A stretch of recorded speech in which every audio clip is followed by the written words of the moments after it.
Well, yeah, you had just mentioned some of, a thing that you looked at, if 3 people tell you you can't do something that or they can't do something, then you're gonna go and do that something, right? Mhm. So that's like a great that's a great That was one starting right off there. point, Yeah, right? yeah. And we are actually live here at the Ain't Done Yet podcast. Yeah. Yeah, episode 23, I believe. So like and subscribe. I don't know which one came. Alex, you got me plugged in on this one. This one. Got lots of Point cameras at there here. it is. We have a wonderful gentleman here with us, Mr. Damian Costa. Thank you for joining us. Thanks, Damian. Hey, thanks Appreciate for you having coming me. in, man. Yeah, it's very cool to have you here. We met, very recently.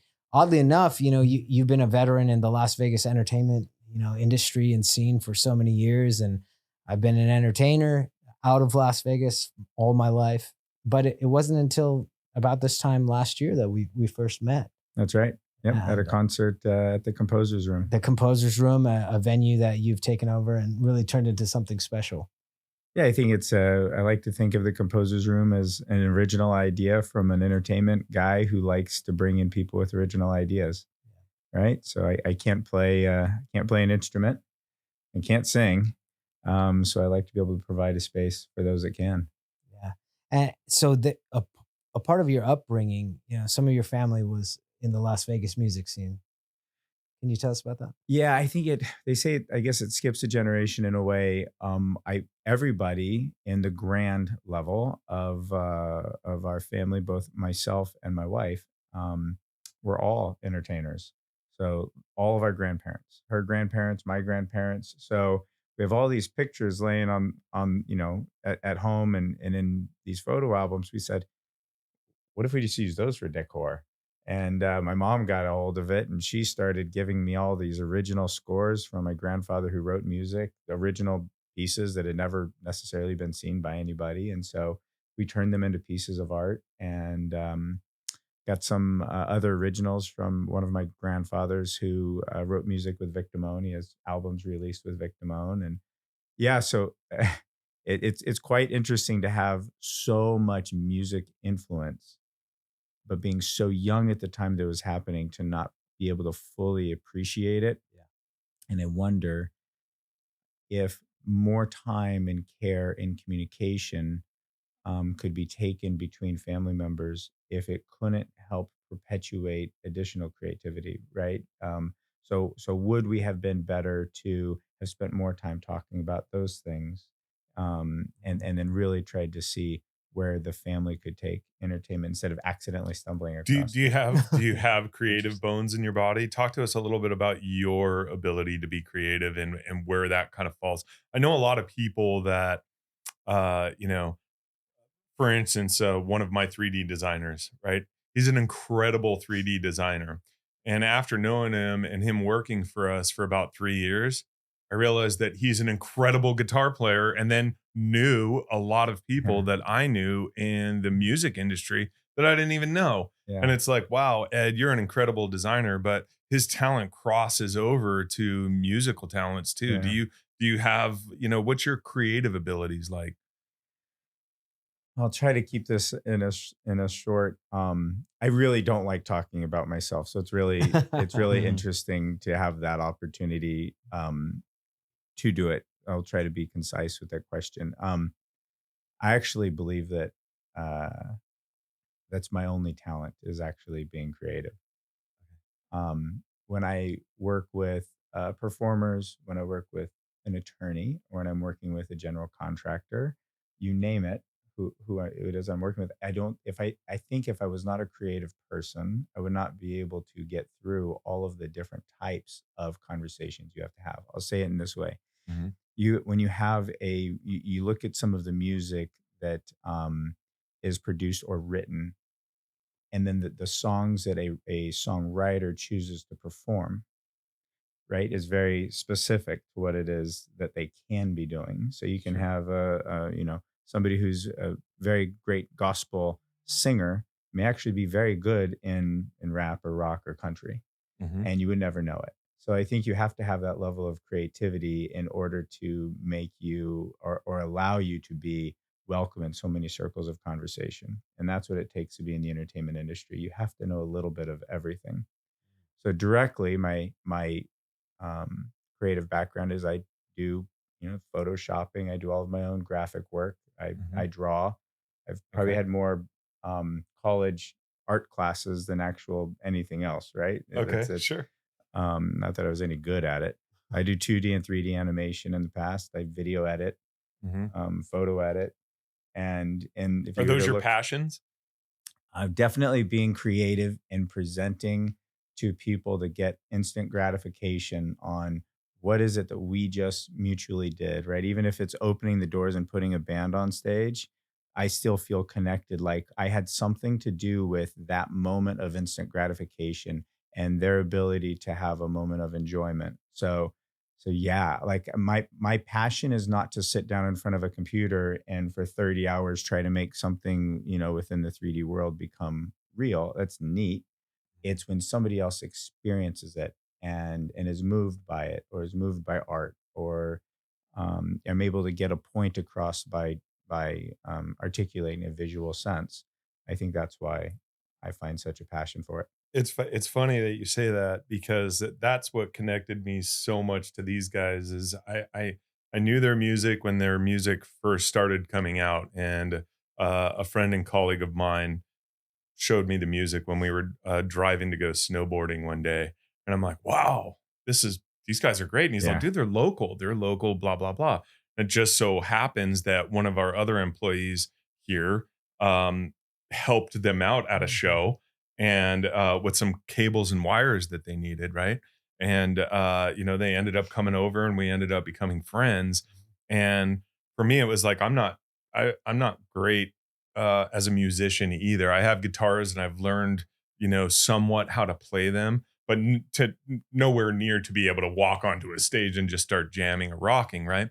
But when I started getting into the art of, their albums and everything else, because I understood them and understood their music so well, I was able to translate, I think, a lot of the stuff that they were thinking into the album artwork and into the ads for the concerts that they were putting on and those kind of things and really start to develop what the brand was and work around the brand. And I think that's why we worked so well together. I Totally. think because I understood what you guys, Yeah. And were trying the story that you guys were trying to tell. So it's interesting that you say that because that's how I feel connected to the music. And I think I feel the same way that they do when they walk out on stage, and I might be out there taking pictures or whatever, but I feel that same energy that they're feeling. Hmm. And once the I show's love the fact alive. that I'm Yeah. portraying that to the audience too. And I mean, some of the logo work that I've done for these guys, they're tattooed on people's bodies, Yeah. and it's like that's cool for me that Yeah. it's, that those things are messages that I helped create and developed along with these guys. But what is it about that makes it cool? It's because it's not a sense of vanity, right? Because it's somebody else's body. Mhm. So what is it that drives us or makes us want more of that?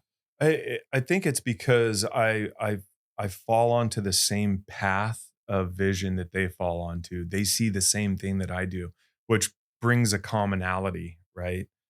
Between their fans, how I feel about things and how they feel about things. And I think that's what brings us all Sure. together. Yeah, the connection. Yeah, it's the Is that connection. high? It does get. Don't get me wrong. We're speaking about the tattoo part is the total. I'd rather just sign a shirt Sure. or like buy a shirt. That actually really helps if you buy a shirt or a Well, VIP. people are getting tattoos of signatures from people. That Oh has yeah. we have had our signatures tattooed, Yeah. and I was it's hoping that was love. part of the show. Is that not? Is that not? Nice. Yeah. You ready? So bring the tattoo guys Bring in him in, bring him here.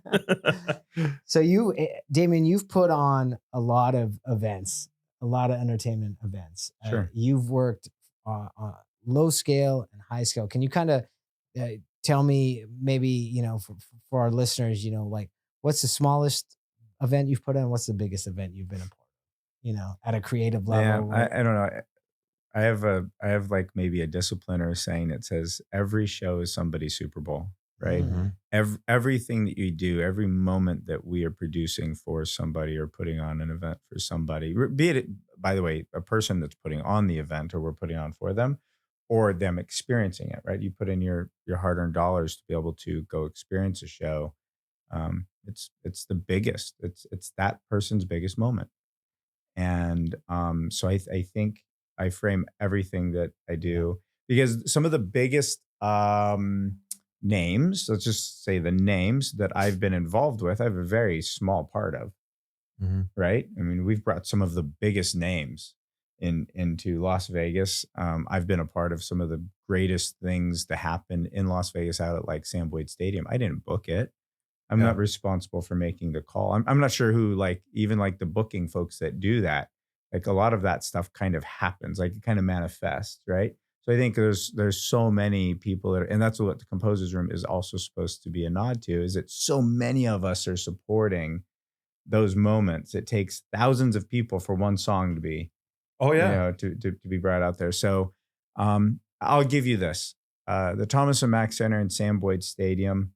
Uh, Thomas and Mack Center was my first concert was I think it was like 6 days after I turned 16. I worked Billy Joel concert out in the parking lot. Love Billy Joel. I was the guy with the flashlight and the orange jumpsuit, and I got to Won the cars in. yeah, to tell him where to park because I guess in the 90s people couldn't figure out where to actually park their cars. I actually think about it now and I go, I'm not really sure what the economics of this really how that Yeah. really worked. And here Elon's having them park them for us. So but Right. yeah, so I was that guy. But we got to take this break. It was really cool. Great operators there. I mean, Steve Stallworth, Dennis Finfrock, Pat Christensen, um, uh, Darren Libinati, just really, really Todd Clausen, just really, really great people that ran the place. Um, and I had a family member that was there that helped me get that gig. And they said, when you have your break, you get to go up into the stands and you get to watch part of the concert. Now, I don't remember if I was there for 5 minutes or if I was there for an hour and a half. Like today, I could not tell you if you made me because it was the first time I'd ever seen a concert. Okay. It was the first day that I ever worked. Sounds Technically, like it kind of in the industry. created the next 25 years to 30 years of your life, right? It by all means, regardless of how much my grandparents were involved in entertainment, we weren't necessarily. And I'll tell you a funny story. I'll get to a little bit of a succession, a bit Please. of a story, but there's a little bit Yeah. of a payoff. Yeah. So Thomas and Mack Center was a Billy Joel, and then the biggest shows in the world were happening at Thomas and Mack Center and Sam Boyd Stadium, and our big concert. I see a lot of the names around the room. They were Yeah. all part of these big concerts. I saw Having U2 yeah, with Rage Against Pop the Mart. Machine, a Mhm. Pop Mart tour, yeah, and I I saw was you two with down Black Eyed Peas at Sam Mhm. Boyd. yeah, Yeah. I mean, it was always a great and the venue. Grateful Dead. Yeah, Grateful Yep. Dead played there, yep, Yep. Steve Miller Band, Yep. right? Yeah, So a Sting was opening for the Sting, Grateful Dead. one of my favorites, yeah. Right. He's on my if there's one musician that I can meet and shake his hand and talk to, he's literally at the Sting. top of my list. Yeah, Sting. he's I would love to see incredible. him play and meet him. Post Police. all of the Okay. above. Yeah. I like it. I would say Post Police. I mean, I love the Police, but when he No, went all out of on the his above. own, I mean, you could really the connection that I had with that music and the calmness that I feel when I listen to that music, Yeah. Completely different vibe, isn't it? Totally different vibe. Yeah, I appreciate the band member. Yeah. And I study the man's whole catalog. Like I really like him a lot. So So that's we, cool. Yeah. so we went, Please. Stone Temple Pilots out there Yeah. to, you name Godsmack. I mean, some of the greatest events and concerts, and then all of the pop artists that would go out there for the KLUC shows. So Yeah. they were Mhm. great. And then the Thomas and Mack Center with anything from Green Day. I think Green Day twice, REM. My by all means, if I could go and spend 1 hour at one concert, it would go to REM. see that. Yeah, Cool. Awesome. to see Yeah. that concert again. Never seen cool. REM. Yeah. They're a Yeah. great band. too. Green Day when they were in the Cox Pavilion, right? And then Okay. Green Day again for American Idiot back in Uh-huh. the Thomas and Mack. So spent a lot of time that, but Darren Libinati really ran a great venue over there after Pat Christensen went to Las Vegas events, Mhm. Mhm. and brought even bigger events to the town. So that was a lot of fun. And then I consulted for a guy named Michael Gaughan with the Orleans Hotel, and we were building the Orleans Arena. Okay. That's And where I graduated from. there you go. So many people Graduated did. high school from Yeah. at the Yeah, Orleans. yeah. So I consulted on it, on the technology and the how we were going to get the creative message out there, right? Mhm. And they offered me less money and to lose my pension with the state to go join the team, and so I said, of course. Why wouldn't Why I? Why wouldn't I? Yeah. That sounds reckless. When you know Michael Gaughan and Steve Stallworth, you just can't say no to them. Michael Gaughan is one of the greatest people that Las Vegas has ever seen, and I think Las Vegas, um, obviously owes the Gaughan family so much. Mm. We would not be the human side of what it is that we do, or the caring and compassionate side of what it is that we are as a community, comes so much from families like that. And Michael Gaughan, Mike Gaughan Jr., um, and that whole group. So I worked for them for a Okay. number of years, ran the Orleans Arena. I actually left there as a direct head of operations. So from ushering to security. So the only thing I wasn't responsible for was selling hot dogs or tickets. Everything Okay. else seemed to fall under my That was your hat. yeah. So Yeah. what year are we talking about right now? So I just to guess kind it's of put '02 some to context to time. '07. It would have been '02 to '07. Okay. And then I know this because we went from the um, the 9/11, Mhm. right? Kind of being right after that is when the Orleans opened, Yeah. and Mhm. spent a lot of time in hockey and producing a lot of That's right. a lot of the stuff behind the scenes there. And then that then as soon as I jumped over to building this place called Echelon, which is now Resorts World, Uh-huh. I jumped over because it's the same company, right? Boyd Okay. Gaming ended up buying the Orleans. I went Okay. over to Boyd Gaming to build that property. Again, a lot of technology and entertainment, and the theaters and different elements within that property. But then we had the credit crisis, or whatever you'd call it, right? The Great Recession, Yeah, yeah. right? Yeah. And so I went from one project that To thankfully got done into another here we project go that again, huh? yeah, and I was actually on the project as a project manager, working for Bob Bogner and Ron Fry, and just again great people, um, and AEG and a lot of other fantastic people on the entertainment side. And I It's was one of the interesting last that people still designing the place. I was actually working on it, designing with the designers, right, okay. the real professionals. Yeah. Um, Closed more than I was with it actually still as an active project. So I Okay. actually got to close down the world's largest, or country's most expensive construction project to ever pause. Wow. Yeah. Wow. It's what I kind of find interesting in that I believe the number is 3%. And there's only about 3% of people in the world that have um, a brain that can do the analytical side of things and also do the creative Creative. side of things simultaneously. And it sounds like you're falling into that pattern because you're talking about everything on the creative side of things, but then you're like, yeah, but I'm in operations, right? Yeah, I don't know if it's my brain that has any benefits. I think it's the people that have said yes to me for all Yeah. these Mhm. years. It's like I just think I'm very active and I want to do really cool things for my community and for the people that look. There's a lot of very talented people that usually just need somebody working with them that Mhm. allows them to be talented.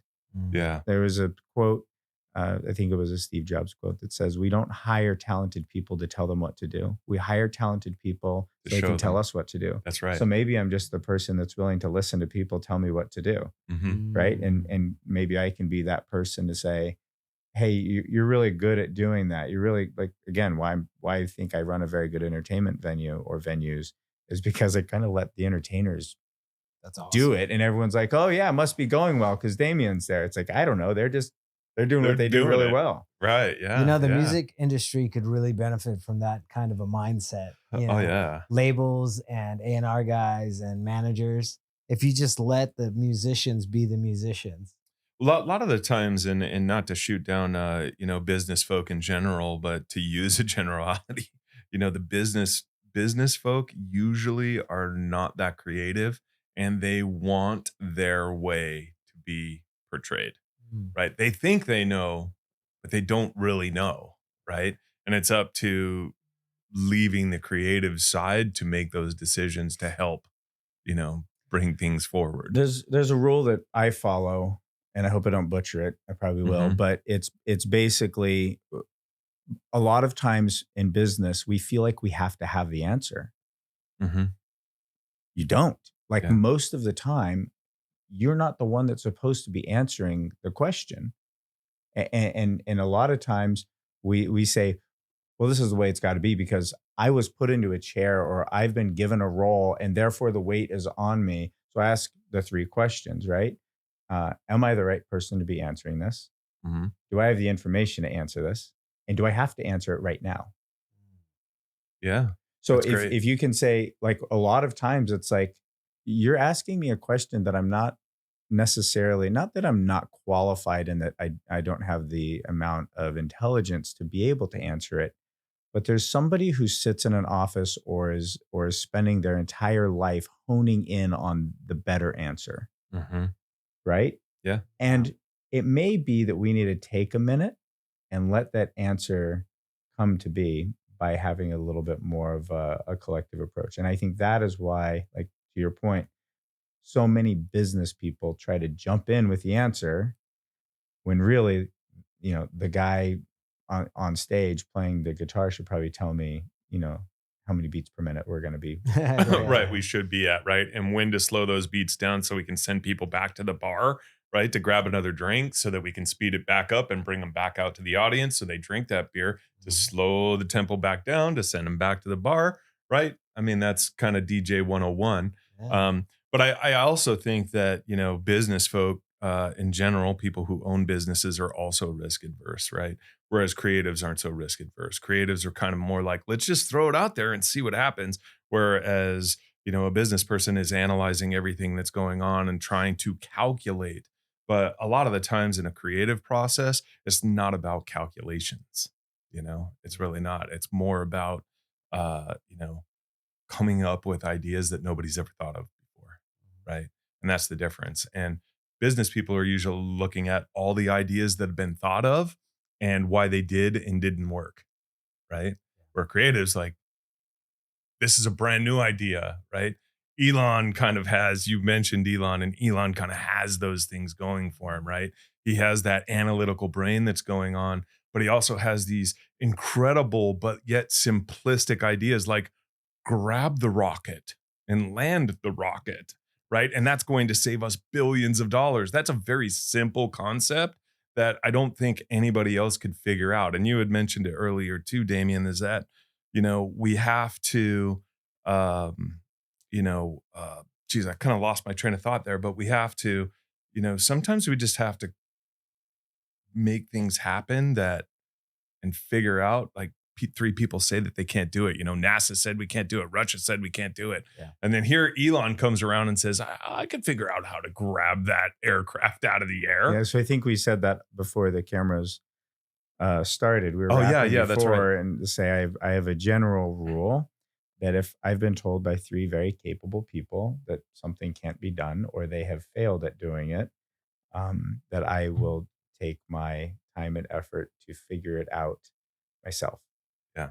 Um, And that's a very business minded Yeah, approach it's to things awesome. too, right? Like they said they can't do it. They said they can't do it. They said they can't do it. Great business plan, right? right. I guess I think it's a little bit of trying to avoid my own personal like prison, right? Is to say, Mhm. I know that it can be done. I see it being done all of the time. And we were just in Wembley Stadium. We were over in London on some business. We do a show over there. And I see this huge crown over the top of the stadium. And it's really neat on camera, like watching it for all these years and watching the football games over through. But oh my goodness, when you get there, you have no idea It's how a different world, huge huh? this thing is. Yeah. And the fact that its sole purpose is to hold up the roof probably other ways to hold up the roof, right? But it's this huge arch. Like you have no idea. Yeah. It's like the one in St. Louis, Mhm. right? Only Mhm. I would say probably just from a structure standpoint, it's Yeah. just massive over this. And they figured that out. Yeah. Somebody found the materials, made the metals, put it together, got it there, was suspending it. I think my website can change the color of the font. Like it can't be Yeah, that right, difficult. that's I right. should not be, I should not get to three people to say that, oh, well, You can't do it. yeah, Yeah. yellow on white seems to work well. It's like, no. Well, one thing that I've somewhat along the same ethos, one thing that John recommended to me many years ago. I think I was a little too young and egotistical to understand it then, but it's really, I don't believe it. it's really come into play. Is understanding how to do and how to be able to do every part of your business, every run everything. Do the social media, learn how to record the songs, drive the vehicle, learn how to set up the stage, play the damn bass if you have to, like know the parts, all the parts, sell the merchandise, know how to put the merch on the website. And at the time, I was like, no, I'm the guitar player. I just play the guitar. I always said that if, you'll never go out of business if you know how to do it Yeah. all, And now right? I bring that up because now I do know how to do it all. And Yeah. it took me, a lot of frustration and trouble because of, going through the industry. But man, it's one of the most empowering things to know, hey, I can handle all of this. You're Yeah, like, the trap that you can fall into is not following the original point that I was bringing up, which is you have to hire smart people to tell you what to do. And the balance to that is you have to understand what it is that you're expecting of other people to be experts at. So Mhm. I don't mind you being an expert 3D modeler, but I should probably understand when you tell me that it's going to take you a month to model something that I know I can do in 2 hours, then I'm being taken advantage of.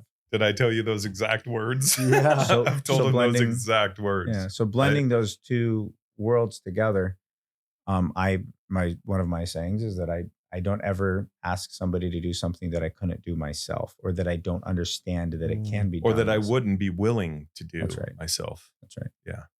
So when I left the Orleans, or I went to the Resorts World, which is not Resorts World then, right? It's Echelon, and we packaged it up, and then Michael Gahn called me again, and if you remember, I was building the arena with him Mhm. and operated that arena for about 5 years, I'd and like then to know more about his family. yeah, I'm gonna look them up. yeah, they're fantastic.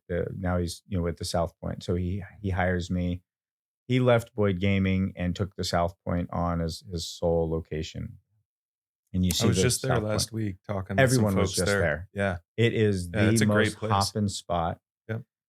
So I ran entertainment. He asked me to come over and work on entertainment, kind of reform it, Yeah. and we did a lot of classic or reminiscent music, I would say, and really edgy comedy and really great lounge programs. And I could bore you with all of the people that I believe I had something to do with helping launch into Las Vegas and into other parts of the world from there. Um, my little part. I have no credit for it, but there's a lot of bands that I said yes to, a lot of groups and a lot of individuals I was able to say yes to Yeah. and help give them the confidence to catapult into whatever it is that they are, right? Mhm. Again, no credit, but just my own little way of being able to do my job. And then Caesars, some an executives over at Caesars asked me if I knew anyone that wanted a job at Caesars, and I said I have absolutely nobody that would ever do that. 3 times. Yeah. And then after the third time, a gentleman named Kurt Moline and a gentleman named Jason Gatsworth, which I think the world of Jason Gatsworth. He has a new company called I-15, Interstate 15, Entertainment and Management Group. Okay. He's one of the greatest people. He's just so kind. I say the only reason that I get frustrated with Jason is that he's good at everything. He's kind. He's a great operator. He understands. He doesn't ask you something that he couldn't do himself. He's a fantastic human, a Yeah. great person. And it's great to work with him for about almost 10 years Yeah. at Caesars Entertainment. And at Fantastic. Caesars Entertainment, we, brought Britney Spears to the everything that you see on Yeah. the strip with Magic happening. Rio went through a lot of different, configurations. I was very proud of like turning the barge from, a lounge into a showroom. We had Mhm. really great CeeLo Green to um, Yeah. Paul Schaefer. Paul Schaefer was played in there, like these Paul Schaefer's awesome. plain white tees. That might be too he Before might be my too time. young for that. I'll Yeah, send you a so, memo. What was the venue in the Rio, the bigger show, the showroom that Prince played in? So it was actually the Wow Theater now. Yeah. Um, it turned into Crown for a little bit, which Crown is a Theater. nightclub. Mhm. Yeah. Uh, We so played he Crown. so he Yeah? performed Yeah. there, Yeah.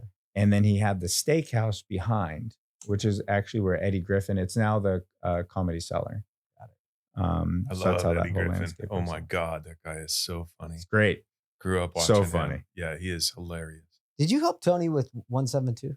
Yeah, so I was, considered the landlord at the time. Got it. Yeah. Okay. But I came to Tony and I said, look, we need, think about how many opportunities there are for a live band to be able to get on stage and just be a live band, like not play all the covers. And there is no real opportunity to do that in Las Vegas in like this really cool way. I think Sand Dollar does it really well, particularly Yeah, they now. do. A friend of ours, well, a former bandmate of theirs Yeah. plays there all the time, Yeah. and that's his favorite venue to play at because they do it that well. But I think, Tony Carboni. yeah. Yeah.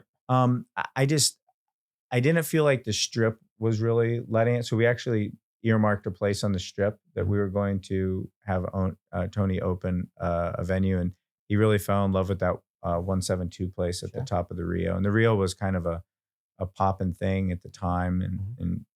and something I was really excited about. At least, really wanted to turn that wing into like a rock wing of the Rio. Yeah, we had a great time there. It was Well, a lot of fun. you had the golf downstairs with The Kiss. Kiss Golf, right? At that Yeah, time? and I think meeting with Gene Simmons for a couple hours was one of the most interesting things I've No, done I in my bet. life. And it really, I was already set that I wanted. So I brought in Rock of Ages, Mhm. brought in 172. I brought in a fight network called Final Fight Championship in the tent, like in Okay. the Oh, soft membrane, we yeah. called it. Awesome. It's not really a tent. And so you had, think about that. And we wanted to open a bourbon room, sort of a vibe. Mhm. So if you have all of those and you have a rock band where like the Masquerade Village stuff used to happen, Yeah. excuse me, um, you have a rock wing, and it Yeah. was it was there. Had the economy not gone through what the economy went through, and Right. some other things happened, so it was. Because I that spent opened when 2018 is when you started making all those changes roughly? Is that right? Is that the When did we? yeah, probably, Yeah, Yeah. 2018. probably, Yeah. and Tony's a friend and a business partner still. Yeah, Mhm. Tony Scrove. It's a great guy. Yeah, good I actually guy. have lunch with him next week. I'm gonna Yeah. tell him to come on here as well. Yeah, He's yeah, he'd he's be one of the another great greatest. guy. He's, again, one of the greatest guys you will meet in Las Vegas. I'm just so blessed to have those people in my life. Totally. Awesome. So after spending 10 years with Caesars Entertainment, what gave you the push to start Pompey Entertainment? I felt that I had developed the skills and the relationships, and that the economy was at a specific point where there was this great retraction of certain types of entertainment, but I believed that it was temporary. And so I believe that Pompeii is on the outside of, or in the middle of the bubble, understanding the outside of it, right? Is to say that we can help push the future of entertainment by presenting entertainment in the way that nobody else was allowing it to be. So from my desk, I got to see everybody with the best ideas. And I say I don't really know, but I have a pretty good feel for what can work, Mhm. what will work, but what can work, right? Totally. Sure. And I think I have a fairly decent track record of doing that. At least I hope so. People paid me to. Um, I also saw a lot of people with a lot of money, without the ability to do that. Mhm. without the good idea. Yeah. And I thought, well, what if I was in a situation where I could help bring the people along, or the groups or the shows, bring them along into having a better shot, so that the people with the money could say, hey, I'll be behind you. And so you have to know the people with the content, you have to people know with the money, and the people with the venues. You're that middleman that's bringing it all together then. That was my vision. Yeah. It's not necessarily what's happened. Okay. Mm. So what's happened is Jimmy Kimmel is a business partner of mine, and we Mhm. have the Jimmy Kimmel Comedy Club. Okay. Awesome. So I'm all comedy all the time. Like, Nice. Super comedy cool. is so much into our lives, and maybe that's why we smile so much. Is it's so great to have Jimmy as a partner. He's such a great uh, business partner to have. And then so we've kind of adopted that way of doing business into music and into magic. Okay. So now we're music, magic, and comedy. And laughter. Yeah, and it's kind of like that instant gratification we talked about earlier, and we're able to bring that in very intimate rooms. So one of the pillars when I left Caesars, or pillars of principle, is that we don't want to be in a venue over 500. We really don't want to be in a venue over 400. I believe that the middle space always suffers in entertainment. That doesn't mean that everyone will. It just means that in it, from a general sense, the big stuff gets bigger. The smaller, more intimate venues will always be what they are. They always have been. They always will be. That's interesting. Right. Yeah, I So never thought about if you it go that to way. Rome, you'll probably find their little 200-seat comedy club is probably just fine. It's the Coliseum that has all the crumblings, right? Interesting. Sure. I don't mean that for that to be anything but just kind of funny. So I do believe that what we are doing in Pompeii now is putting entertainment together in the same way that we consume all other entertainment pieces. It's not this giant network. It is small bite-sized pieces of specifically what it is that I like as a consumer, where everyone pays attention to me as a consumer. I get better customer service. I have a better experience. Yes, the venue is smaller. So, yes, that sense of community changes a bit. Mhm. But I think that's what we're looking for, anyways. I think that we like to have a, a more personalized, a more special um, The engagement's time. way more reciprocal too, right? In something like that because and I'm talking about from the talent to the audience.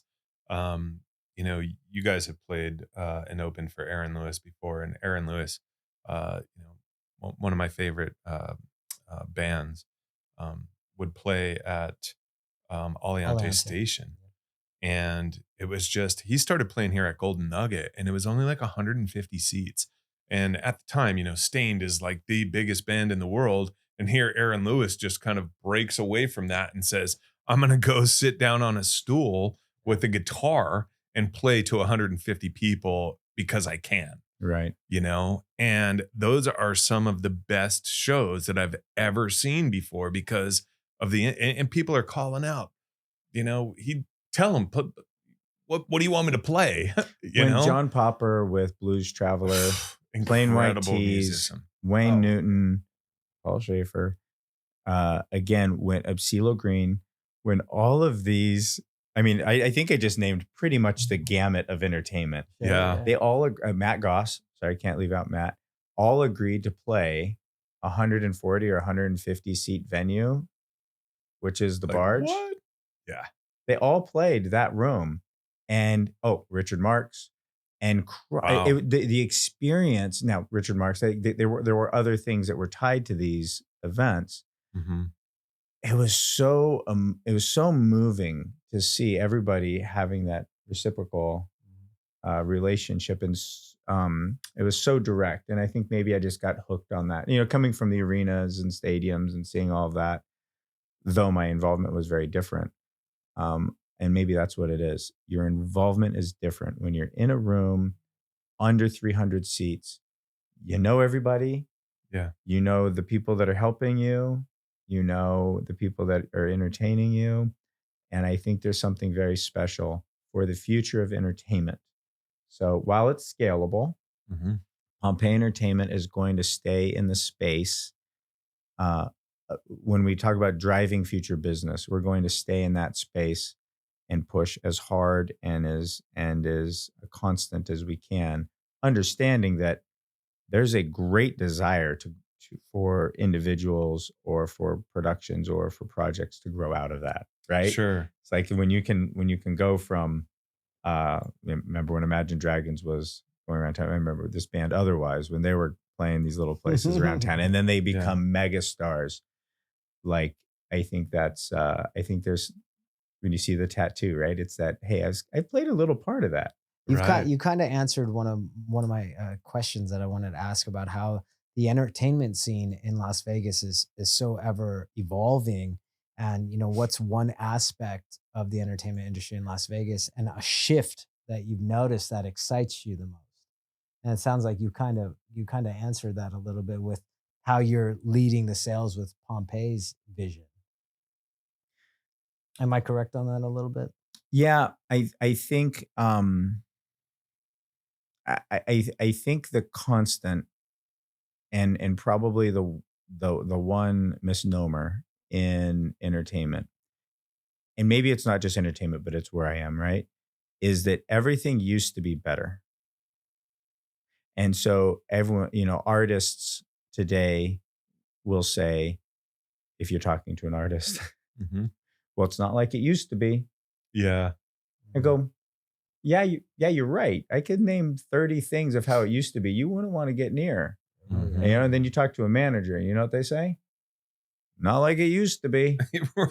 You go to the venue owner, not like and it's like, So it's all about figuring out for you then, how do we make it like it used to be? well, Right? or is what it used to be only self-serving, right? Is Yeah. it Yeah. only that we can say, when somebody says, "Oh yeah, you should take this band," they sell out wherever they go. And you take a look at the papers, we all go through the magazine, we all know the same website, right? It's like you're Sure. looking like, okay, you sold out one show that you opened, Mhm.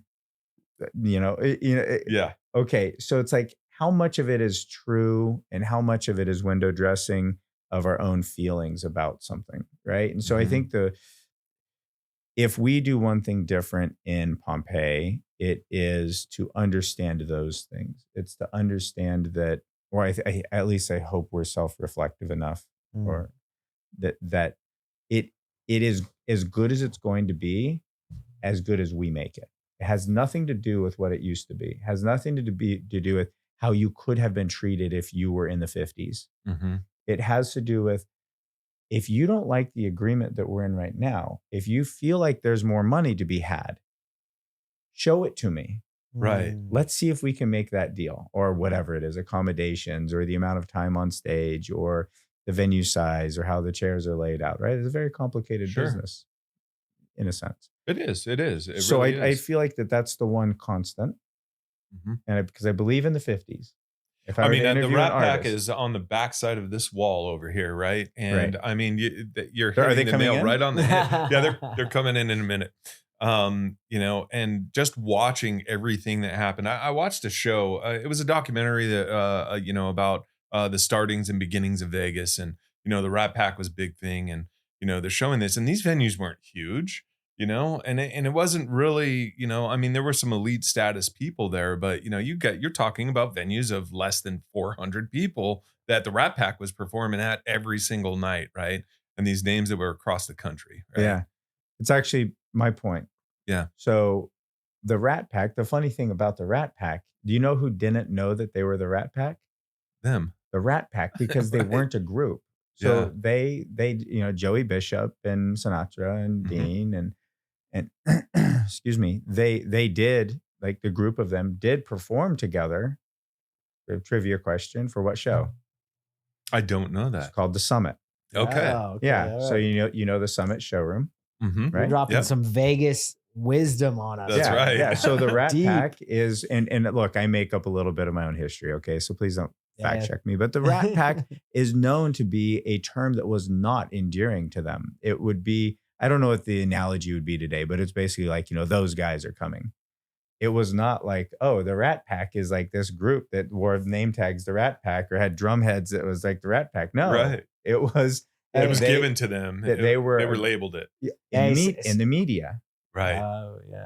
as they were the Rat Pack, and I know that some of them weren't too fond of that. Now, whatever that is, the truth, the real nuts and bolts of that isn't what matters, right? What matters is that our willingness or I don't know, our desire to believe what it is we want to believe about those periods of time and kind of making it what we want it to be. Because if we were to be there and we were to ask an artist, they'd probably go, well, it's not like it used to be. Right. Yeah. Well, it's I asked myself that too because when I was a kid and I watched what my parents watched or watched what my grandparents watched, I'm like, this is boring. This is boring, right?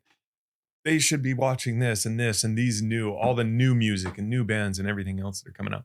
I look at all those things now and I'm like, wow, those are way better bands that my grandparents were listening to, my parents were listening to. Are my kids going to say the same thing? Because I Yes. listen to what my kids are listening to right now, and Yeah, I'm like, it's this a is not must. good.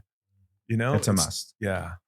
It almost needs, especially in the music industry, it almost needs, for me at least, and it's solely my opinion, is that it almost needs a major reset. We need to start over. It's over. We talked about it with your brother when he was on. It's almost over evolved, right? They're trying to create. Uh, I think Ed Sheeran would probably disagree, Now that he's definitely an exception to the rule. but he did reset, right? Yeah, So you look yeah. at what Ed Sheeran and that genre He took it has right done. back down to its simplest form, right?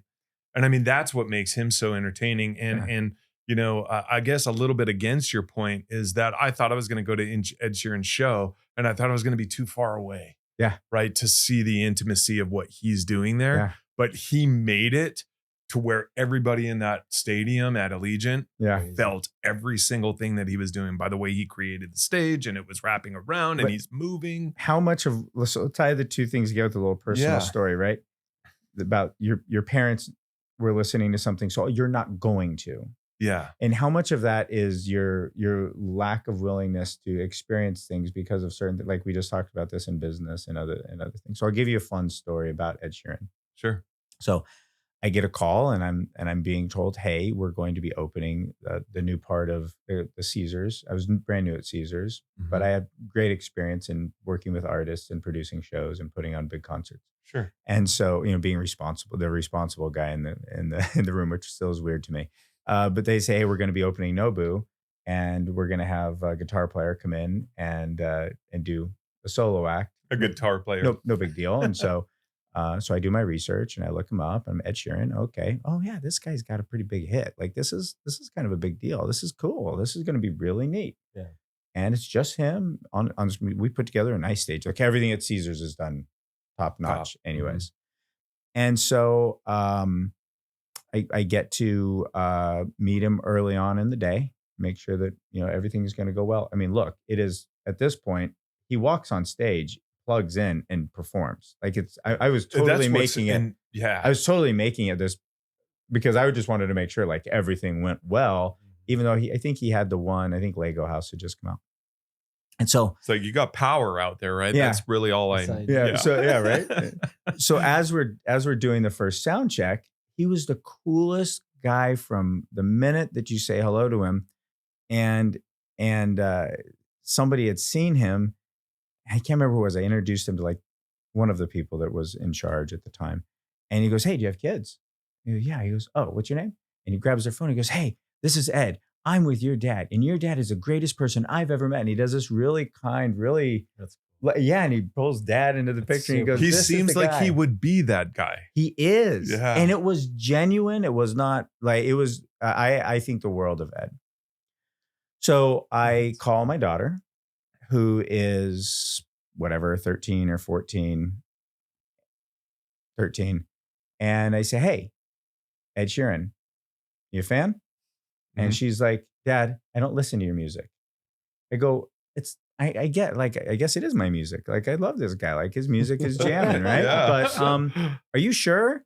And it was kind of like this fun thing, right? We laugh about it now because she became the absolute biggest Ed Sheeran fan. And I'm the Yeah. only one that didn't get the video of saying, hey, I'm with your dad. That is funny because you're like, yeah, not a big deal, right? Yeah, I mean, Yeah. look, we've been doing this our whole lives, right? The one thing we don't Yeah. do is kind of get in an entertainer's space. Like when I'm around Mhm. an entertainer, I want them to know that they're with somebody that they will be able to trust for life, Yeah. and you can tell me anything, and it will go to the grave with me. Uh, I don't think that they have enough people around them that are like that, Mhm. as you know, right? Yeah. And so, anyways, it was a fun time. I wouldn't have been comfortable getting the video anyways, but it's an interesting point. Yeah. We are so not okay with listening to the music that we don't think we're supposed to be listening, but the opposite is true. When you're young, or I guess in any point of life, you also are thinking you're supposed to be listening to something. Yeah. Yeah. Yeah. I hated the Beatles in high school because my girlfriend loved them. Really? I didn't wanna listen to them just because she loved them so much. Yeah. And then after we broke up, I finally started I'm like, "Oh, these guys are actually really good." Yeah. You know, like, What you know. album did they influence? Yeah, I know, right? I'm still working on that. I Yeah. mean, we haven't even gotten to that level of musicianship, but it's just, it's an interesting, it's that's such an interesting point to bring up of, what it applies in, when I was talking about the music industry taking a page out of your book of letting the artist just be, not thinking you have to be a certain way, and you have to sound a certain way, you have to listen to the music, you have to look a certain way. Just just be. Imagine if we just had an open mind to the art and seeing what you could actually connect with. I think that's when we talk about needing the music needing a reset, or maybe even in other aspects of entertainment. I don't know how watered down it is now. Would you say that kind of makes me jump to? Would you say that in like a comedy, is it oversaturated with Co- comics trying to just be like the top comics, and or are there really a lot of unique comics out there? there will never be too much comedy, Mm. Yeah. and there may be within the circle of comedy, insular to the comedy industry. I think that there can be that feeling, right? Um, if we are okay with everybody can have look, there's only so many thoughts. You could probably calculate how many things we can actually talk about, right? We're Sure. all limited by the environment in which we exist. Until we dream up a new piece of environment, somebody comes up with it, and then now we can be critical of that. I think a comic's point of view of it is always so individual. It's almost like there's being too many works of art. Now, when my daughters sit down and they do their coloring book, there may be too many colored pages Mhm. Nice. because I'll get like 15 of them in one sitting, and but I don't think there will ever be too many comics. There's never too many musicians. Yeah. When it comes to the arts, I think it's going to be something that we're going to appreciate in the very near future, is being the one way that we have individualism and being able to express things with a level of emotion and insight into somebody's personal intellect, and not just what it is that is being articulated by a thought, right? So a thought to me is very interesting in that there is no articulation to it, right? It's just you can share with somebody a string of sentences and you interpret it how you want. Art is very much like that, but it has so much more emotion around it because it depends on what color did you use, what notes did you use, what rhythm did you use, how is that it was put together, and why did you choose in that one moment in time? You could only do it one way. Why did you choose it that way? Right. And I think And we're it going to is appreciate that more in the next 10 years than we ever had in our entire existence. I Wow, think bold are statement. we're kind of starting to realize that, all the mathematical calculations that are happening around these things, right? And sometimes they didn't choose it for a specific reason. They just did it that way. They just chose that color. There wasn't a thought process around why they chose that color. They just said because I thought it looked good. That's why I did it, right? And of course there's, you know, all kinds of parameters around what colors did you use and complementary colors and everything else. Same as there is notes with the circle of fifths and everything else. But what do you think makes what makes a song as good as a song is, right? Because we can go and start to analyze this and break it down. And I've always said, and I think I have a good judge of music. I personally think I do. And not just because the music that I listen to is so diverse, and I've been listening to it just as long as everybody else has, right? But I think I have a good sense of it, and that's why I ended up getting into Well, the you love band otherwise, so management I'd side, agree with you. right? I'd agree with you. But, my question to them, or at least my answer to them, was always they're like, "Well, why aren't we where everybody says we are supposed to be?" I think there's a magazine in here, or it's right outside there, that says, the biggest unsigned band in the United States of America, right? And that's Fox News saying the biggest unsigned band in America, right? And that's these guys. Why weren't they the biggest band in America? Why did they not become that? I feel like it has a lot to do with marketing.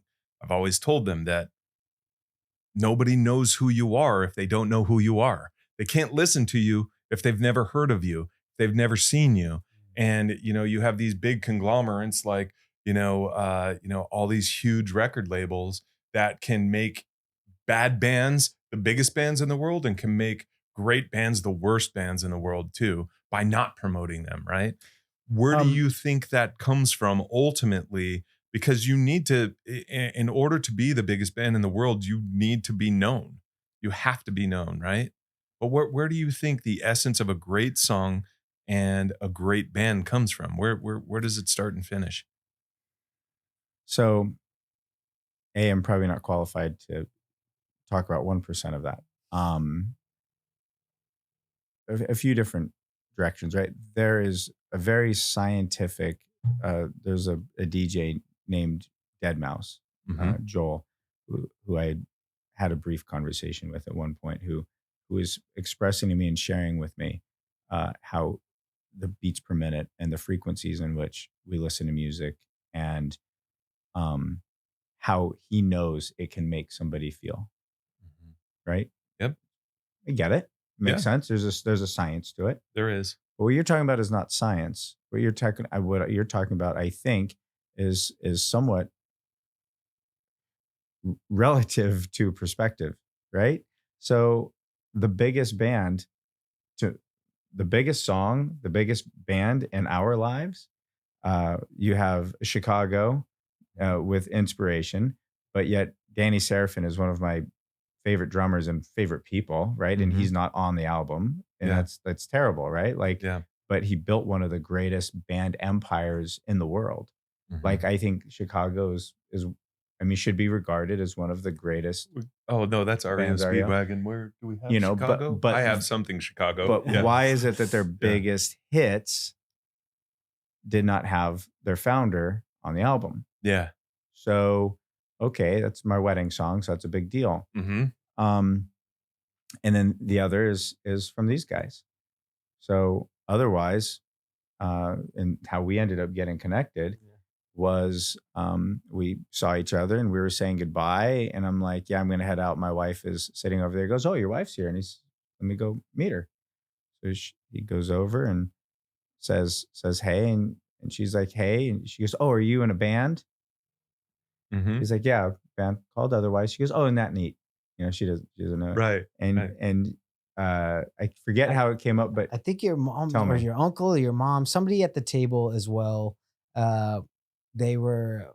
I was saying, yeah, we have a song that gets played at at military graduations, and And you started guessing where he graduated or something like that, and it started getting closer and closer to home, right? he, well, I couldn't remember the name of the bay. I was like, we have a song that's or she said you had a son, your son graduated Yeah, in the army. in the army. I was like, oh, cool. We have a song called Soldiers, Yep.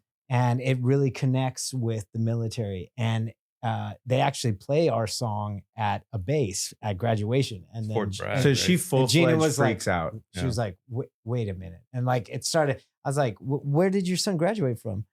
And then it just started coming Yeah. together to, wait a minute, your son walked out to our song. So for her, That's so cool.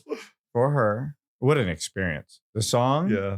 the way that Is they that come out, Jackson? Is it, which fort is It it? might have Yeah. been Fort it Jackson. was. Yeah. Yeah. It's this huge field. It's just beautiful. It's the flattest field you've ever seen. And you think it's like 100 football fields together. This is how big this They is. And come running from out of the woods, right? walking. Yeah. And it's this, they fog the whole place up with green smoke. Is that the biggest song? I think it is. Yeah. So it's relative to what, right? Yeah. REM is the highest paid alternative rock band at the time that they Mhm. were signed.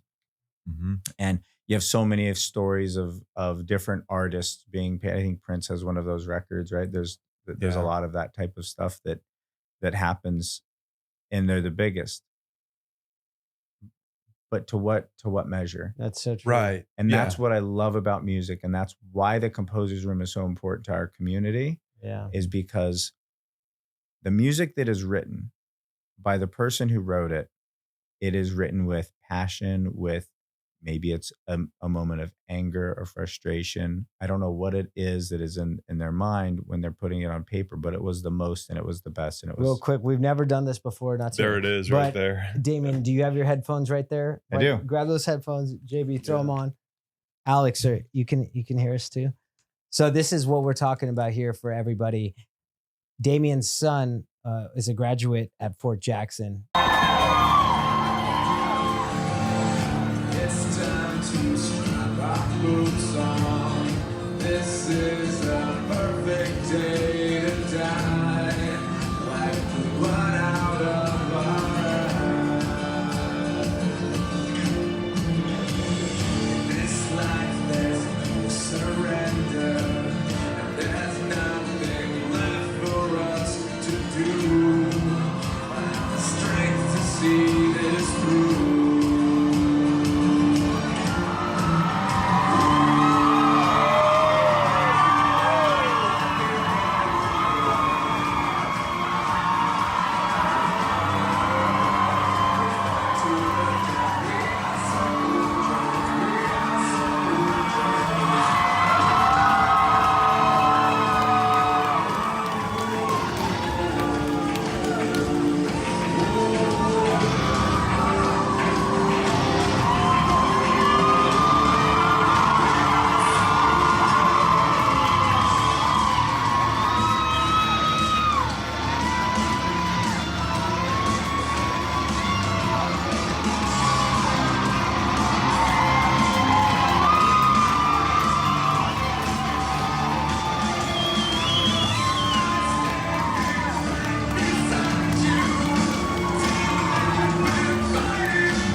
it's undescribable. And the song harnesses that moment in a way that we weren't ready.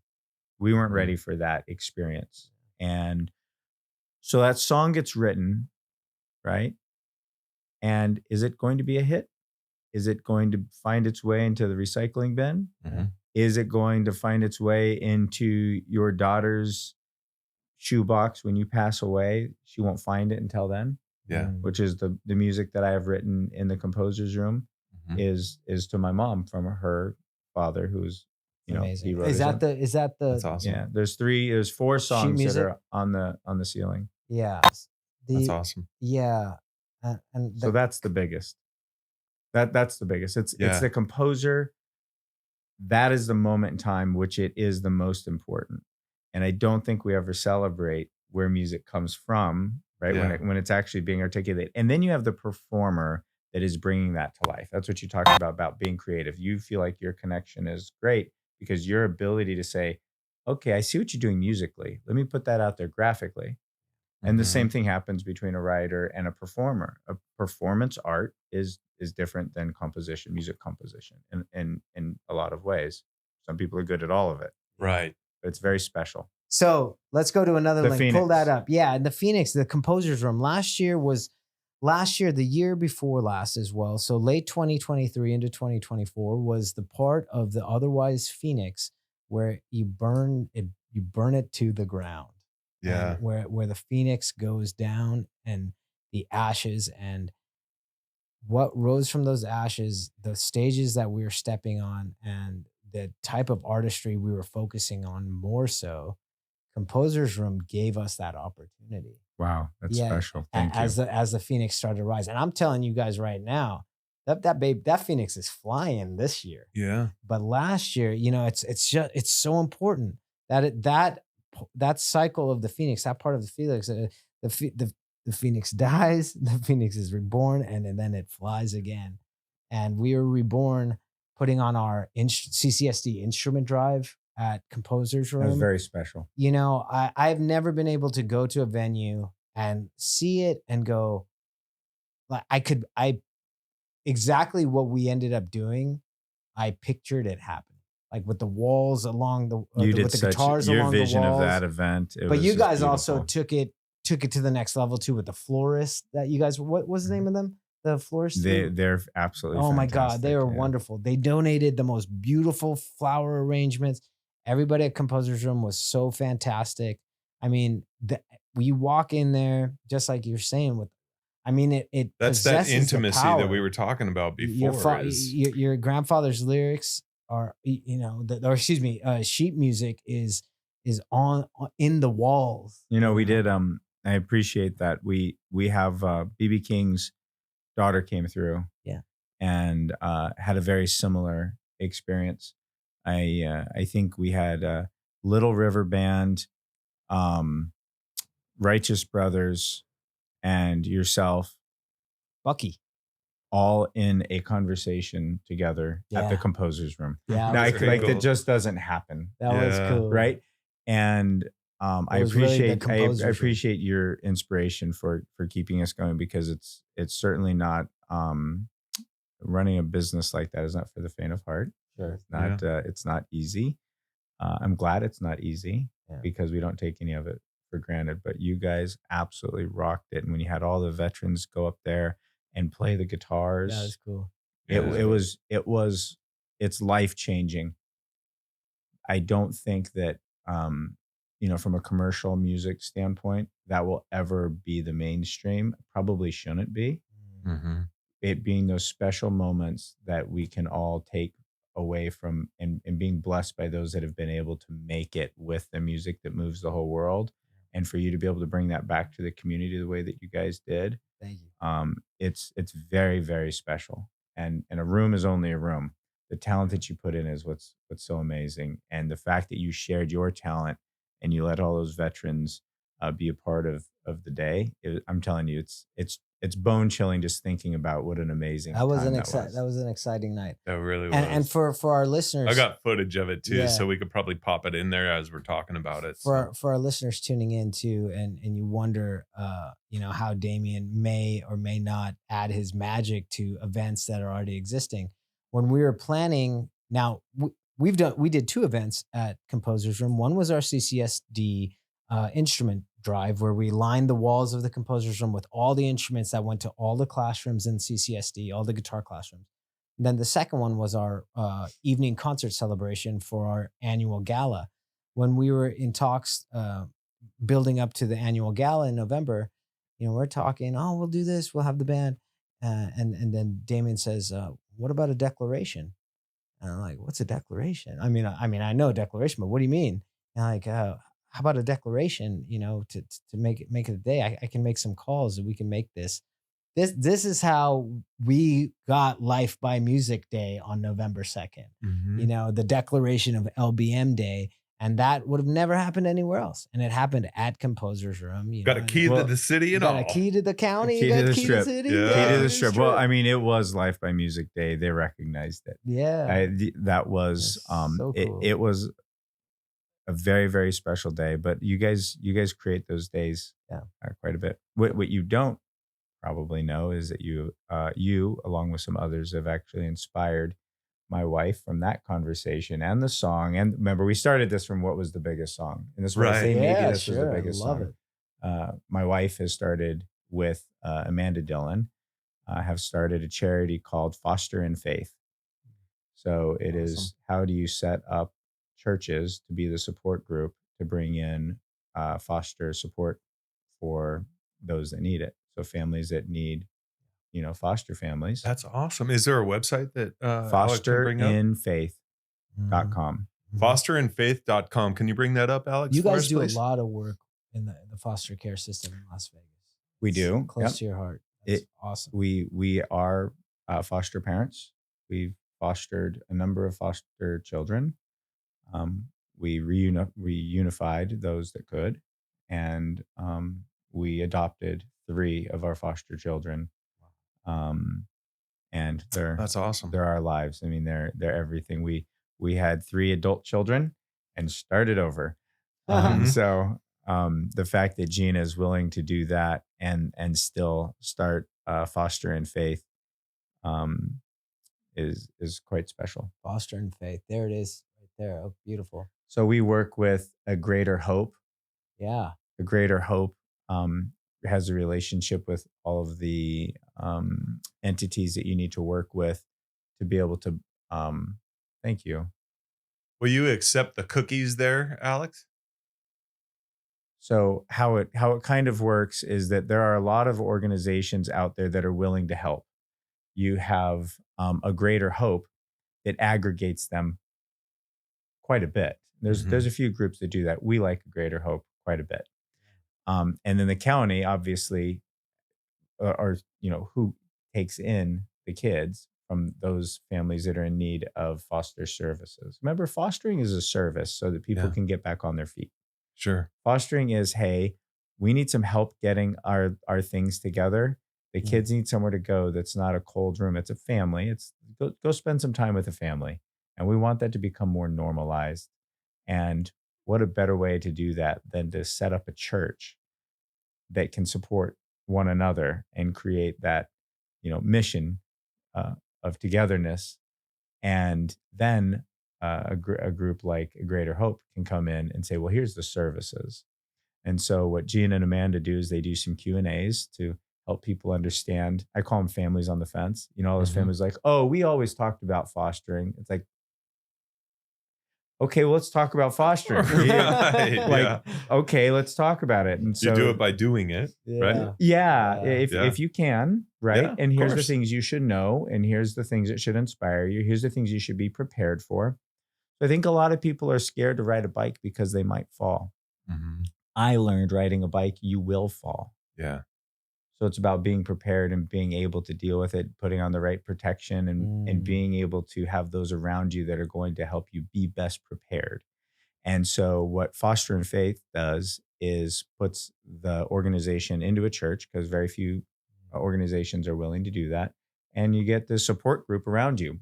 And then those services can be a part of that. So had we not been in this environment where you were so willing to bring your organization into our event space, but you viewed our event space as a way of, yes, doing an event, yes, playing some of the most popular music on the radio, but doing it for others and doing it with a mission and doing it with a purpose. Yeah, it's a perfect spot.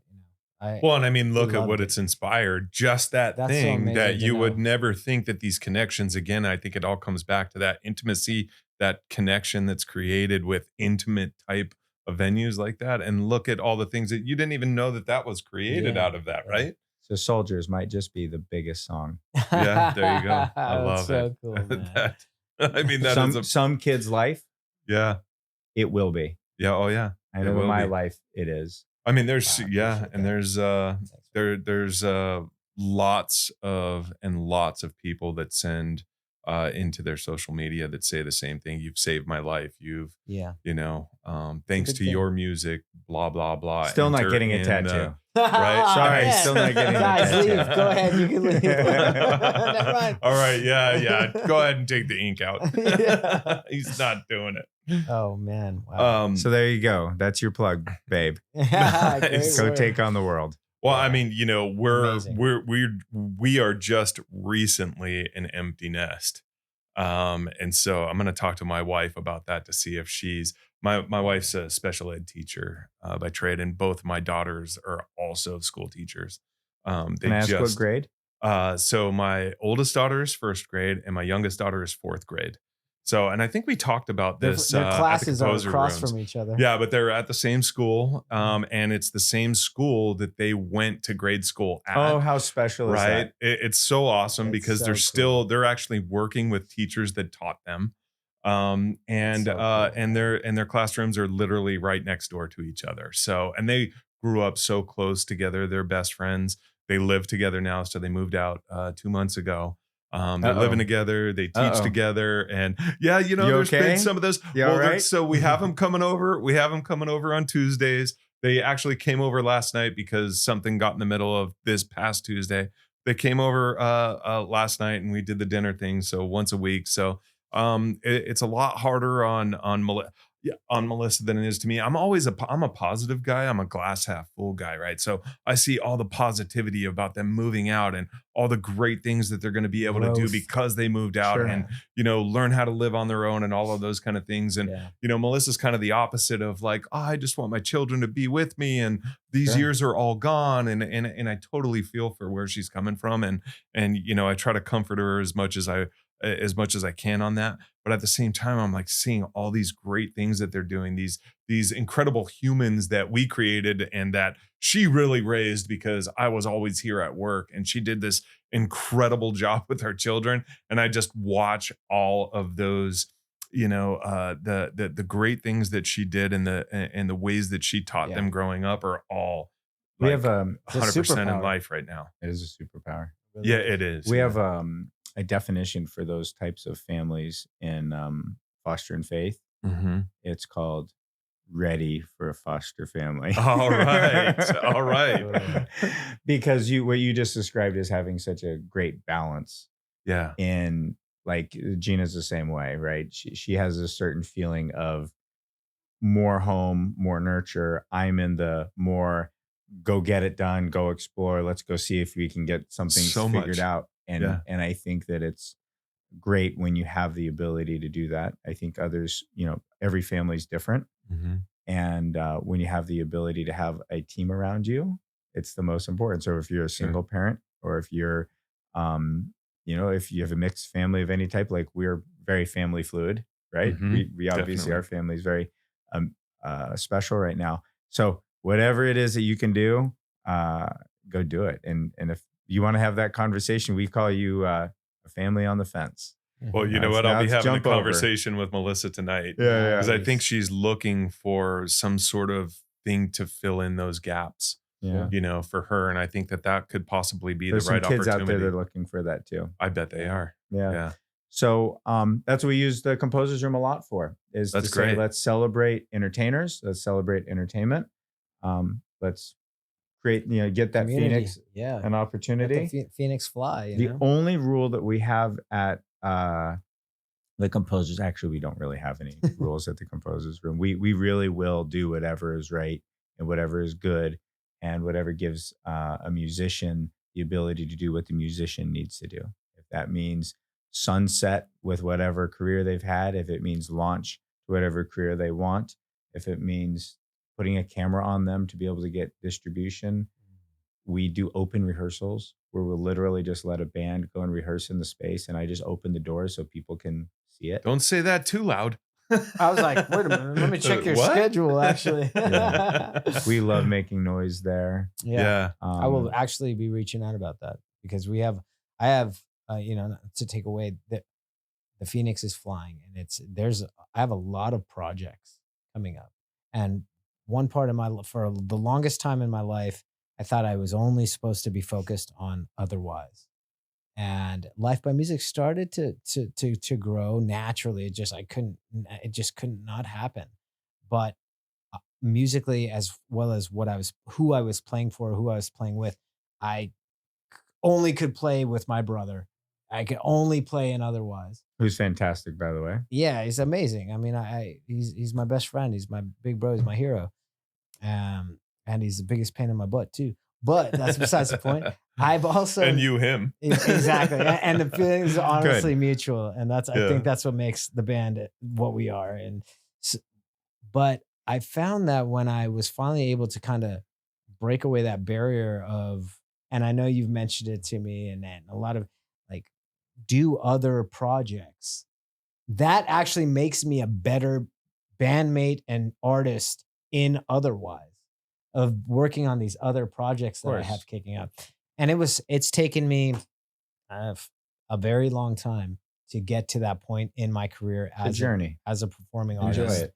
of, oh man, like, okay, fair enough. I think that my stubbornness and my arrogance to only stay with otherwise helped at times when we could have fallen apart if I wasn't Sure. stubborn. Mhm. But now that we've made it through, and now that the living arrange my environment and everything is just, I'm like, no, I could do that. Yeah, I'll do that. I can do that. And then all this otherwise stuff is happening while it's amazing how that works.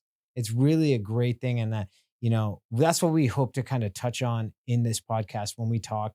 We pull in guys who are just so successful, guys and gals that are so successful in many different ways. It doesn't have to be, it's just the mindsets that it takes to make a difference and be empowered in this life. And we were kind of talking about it before we started rolling, is like thinking about gratitude and thinking about how amazing this life is that we have and not wasting the time in it. So, taking on the projects and Composers Room again, I give all the credit to helping us, rise from the ashes. Well, thank Well, you. Brian always likes to end with a question, Mm. but and it's a great question, but I wanted to throw one at you Yeah, you too. take it. Yeah. Before yours, because Yeah. I'll let you. Our thing is for you to ask that question at the end. But what advice would you give? What's the best advice that you could give to uh, somebody who's just starting out and wants to start their own business and run their own business? An artist, a What advice can promoter, you give all them? of them. Yeah. Mm. Uh, the number one rule would be don't take my advice. Okay. Um, in business, I think this is probably universally true. Um, it's about you and the amount of work that you're going to put in. It is not about the amount of work that you're expecting others to do. It's not about the contributions you're expecting from others. You should surround yourself by people that you trust, but you care about, which means you're not going to expect more of them than you expect from yourself. Mm. I try to run my life, my relationships with business relationships that way. Um, so make sure that what it is that you're doing is inspiring you. But you have to go into it knowing that it's about what it is that you can do. My only other piece would be always, no matter where you're at and what you're doing, do something for somebody else. If you think about somebody else first, you have to think about how it's going to impact you for the simple fact of what can you do for other people. Mhm. If you're looking to just do this for yourself, you will never be able to be inspired enough. Yeah. Mm.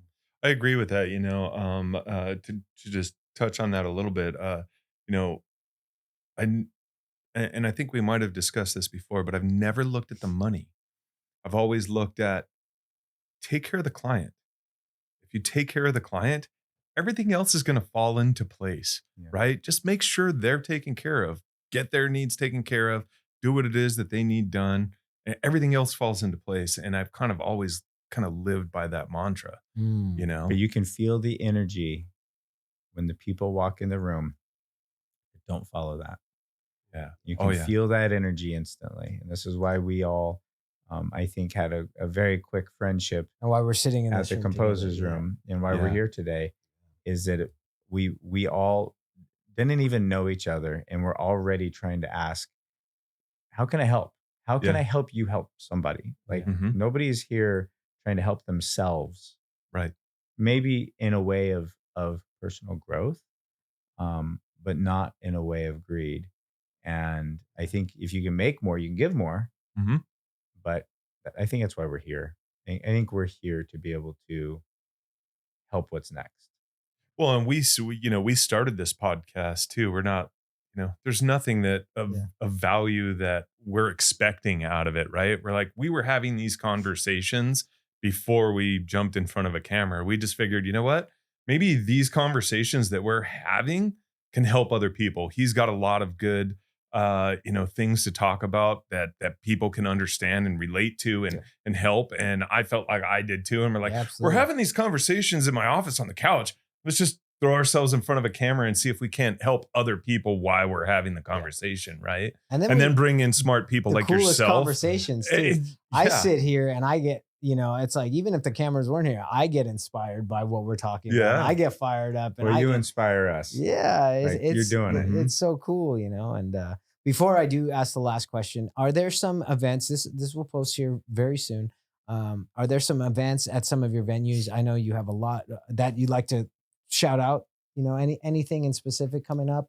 Well, we've reworked our Jimmy Kimmel's Comedy Club schedule. Cool. So Okay. we are moving. Every show will be on the hour. So we have 4 o'clock, 6 o'clock, 8 o'clock, 10 o'clock, and some midnights Okay. And what shows. day? So check Where out JimmyKimmelsComedyClub.com. Got it. We great. do anywhere between 22 to 28 shows a week, Wow. Wow. from John Caparulo, Michael Yo.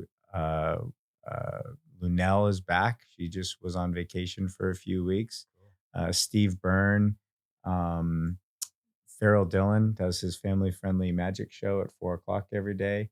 Cool. We have Keenan Presents, which we have a lot of up and coming comics. We're moving all of their schedules around. Butch Bradley. Cool. I could go on and on with the comics that we have.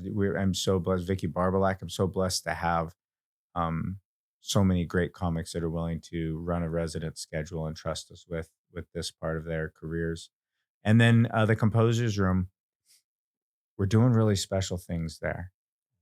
We're doing about 20 shows a week, Wow. Wow. and everything from gospel brunch to we have a boy band brunch to a brunch of broken dreams, which is starting to sell. We're getting to the point where we're having to turn people away from some of our shows. Wow. That's Yeah, awesome. Keith Thompson presenting new with his piano party. He's always finding new talent, and Kelly Clinton going up there, and she has this great personality, and you never know what's going to happen in the show. And I stopped going in to see anything ahead of time because it's always so zany and so much fun and so uplifting. And um, Tony Arias too. Yeah, I mean, we have a lot of charity work ahead of us.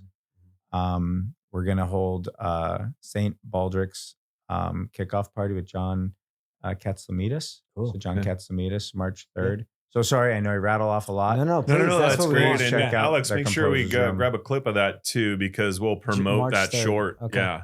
Yep. Yeah. March 3rd. That's great. And just remind me of the gentleman who plays piano during the day.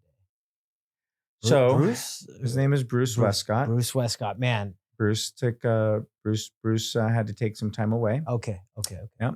I'm not sure we're gonna get him back on the piano, but Bruce is a dear friend. I just got a picture of him yesterday. Let me know everything's okay. Okay. And he's one of those guys that helped make entertainment what it is, and you would never know it. When Sinatra wanted to have a house party, Bruce was who came and made that house party a party. Awesome. Right? Yeah. And so those are the unsung stories. So thank you Absolutely. for recognizing him. Yeah, a beautiful pianist, and the I take day meetings at the Composer's Room with some of the most powerful, impactful people in town, and we're sitting there, and the menu's awesome, Thank you. and then Bruce would just be playing piano, and it's really a show lounge, it's a composer, and you can only imagine that this is what it was like That's right. back Thank in the you. day. I really You know? appreciate that. And, we do have some great lunch specials there because we are trying to be that